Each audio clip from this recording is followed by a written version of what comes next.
Dear Chairman, dear ladies and gentlemen, I'm going to present our study on meeting the British Society Gastroenterology guidelines for management of acute gallstone pancreatitis.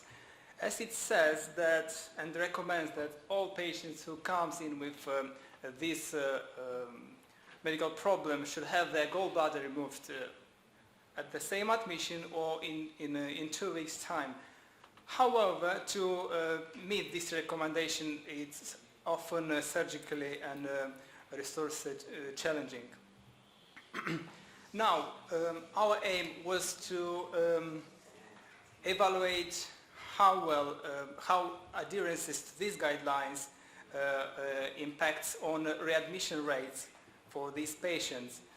And we used a retrospective analysis based on 4 years data collection, and all our patients had radiologically proved gallstones. Also, we looked at level of care we gave, also at type of interventions they had, and the other that you can see on the screen. Number of patients is 287, and we had more females admitted than males, and the mean age was 63 years old. As expected, half of them they had a lot of comorbidities. And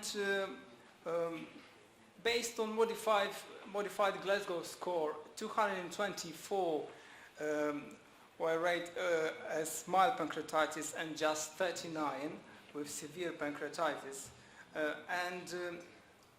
As expected, 238 were managed on the ward and 5 had to go to intensive care unit.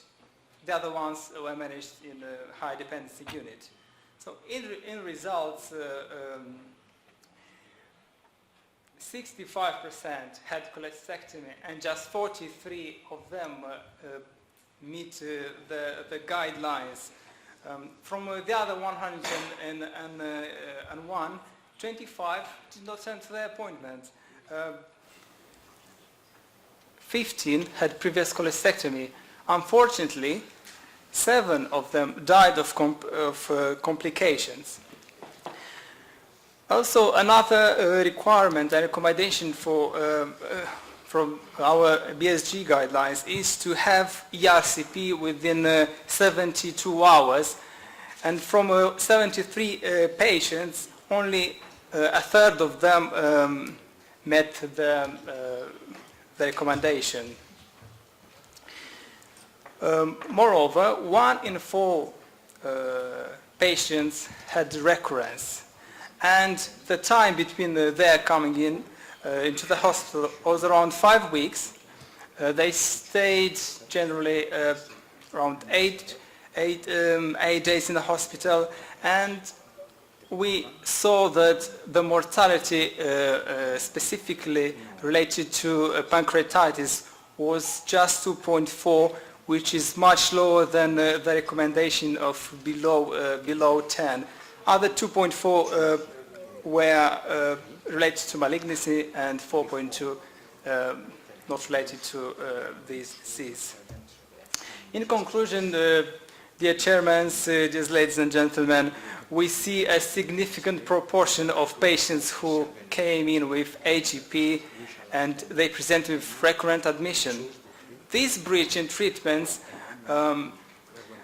may be accountable for this high recurrence and readmissions rate. Therefore, our team suggests that every hospital should have dedicated list for ERCP and operating list, which we believe that will reduce the costs, which believe also that will increase the patient's comfort and health care. At the same time, we may reduce our workload and give us more work satisfaction as surgeons. And probably we won't have to see the same patients again and again. Thank you.